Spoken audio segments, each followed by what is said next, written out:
revue de presse. L'an de grâce 2024, nous sommes le lundi 23 septembre. Madame, monsieur, bienvenue à la revue de presse sur ITFM 103 émettant depuis Garoua. À la mise en onde, Emmanuel Danra. Réalisation Yves-Anselme Tadjoufo, assisté de Justine Nekwanouji. Au microphone, Ghislain Kungang. Démarrons par le quotidien Cameroun Tribune, qui titre la une, embellit la magie du cacao dans les bassins de production de la Lekié et de la Mefou et à Famba. Les cacaoculteurs savent désormais qu'ils peuvent vendre le kilogramme de fèves à plus de 4000 francs CFA, de quoi booster l'enthousiasme autour de la filière, surtout quand à vue d'œil, les conditions de vie des planteurs s'améliorent. À lire donc le grand reportage de Cameroun Tribune de la page 15 à la page 18 de ce numéro. Le quotidien du jour, pour sa part, parle de culture avec la musique. Aïdjo Mamadou, le lion blanc, a tiré sa révérence. Le chanteur de Bikoutsi est décédé le 20 septembre au centre hospitalier universitaire CHU de Yaoundé des suites d'une longue maladie. Il avait 62 ans, page 3 du quotidien Le Jour pour plus de détails sur cette mauvaise nouvelle. Dernière heure pour sa part, il s'agit d'un hebdomadaire parle des inondations à l'extrême nord et des distributions des dons. Les populations magnifient l'humanisme du couple présidentiel, nous dit le journal Dernière heure dans son numéro de ce jour et précisément aux pages 4 et 5. Le Messager pour sa part parle plutôt de pouvoir traditionnel, succession au canton à quoi Chief Djongouté doit trancher, nous dit le quotidien Le Messager. Le chef de la famille Niamey Épée de Boleteke interpelle le Premier ministre, autorité de désignation des chefs traditionnels de premier degré pour mettre fin à l'imposture. Page 9 pour plus de précisions sur cette situation. Le quotidien Émergence parle politique, mouvement pour la renaissance du Cameroun MRC. Que sont-ils devenus? Grosse interrogation à lire en page 3 avec les images de Bibou Nissan, du professeur Foguet, entre autres.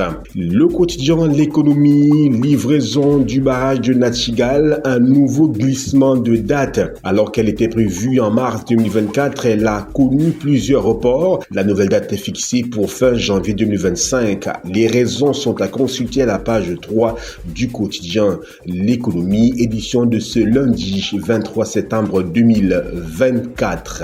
Info Matin, pour sa part, revient sur l'actualité qui bonifie le cacao camerounais. Conseil international du cacao, nous dit le journal, le Cameroun aux commandes pour le compte de la campagne 2024-2025. La décision a vendredi dernier été à l'unanimité prise par le groupe des pays producteurs de l'Organisation internationale du cacao via visioconférence et sera entérinée au cours de la 110e session du dit conseil qui se tient du 23 au 26 septembre à Abidjan en Côte d'Ivoire, aussi bien par les pays producteurs qu'importateurs.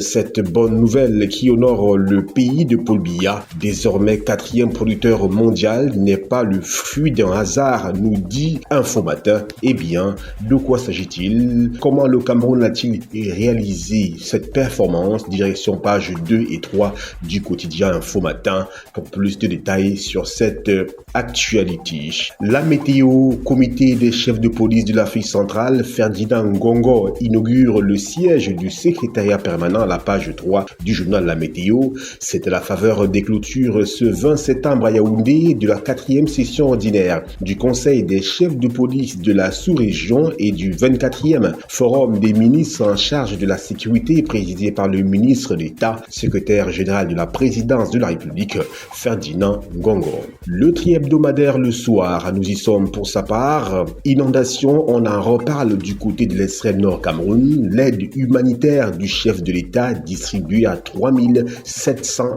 bénéficiaires, nous dit ce journal, avec beaucoup de clichés. Rétablissement de la circulation sur la régionale à Yagoua, l'entreprise mobilisée pour le démarrage des travaux en page 4. Travaux du groupe des Amis des Nations Unies pour l'élimination de l'hépatite, et toujours avec le tri-hebdomadaire Le Soir, le ministre de la Santé en visite de travail à New York aux États-Unis. Poursuivons avec le quotidien Mutation, Douala infesté de microbes, un mort et de nombreuses personnes blessées et dépouillées de leurs biens vendredi par une bande de jeunes munis d'armes blanches. Pourquoi ce phénomène d'insécurité persiste et comment y remédier? Eh bien, Mutation nous propose une solution à la page 1 ou des solutions à la page 5 de cette édition. Mutation revient également sur la nécrologie avec Aïdjo Mamadou, le dernier mot d'un parolier, nous dit ce journal en page 9 de cette édition du lundi 23 septembre 2024. Eco News, pour sa part, nous parle du tronçon Gaoundéré-Garoua, un gouffre financier ou un investissement d'avenir. C'est la question à laquelle nous convie Eco News. Eh bien, tentative de réponse dans cette édition et précisément à la page 6 de ce numéro. Le journal Le Drapeau Back to School à Doumentang, c'est dans la région de l'Est. Le président Mekok offre 650 packs scolaires aux élèves, pages 3 et 4 pour plus de détails.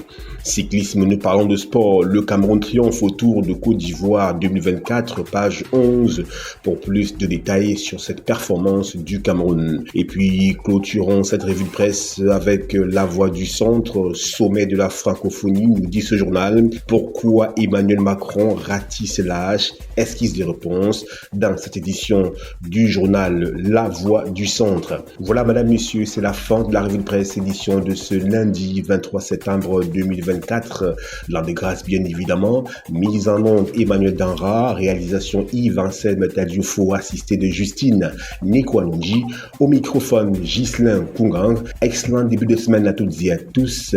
Excellent début de semaine à toutes et à tous. Restez en compagnie de nos programmes qui se poursuivent sur ITFM 103, émettant depuis Garoua. C'était la revue de presse.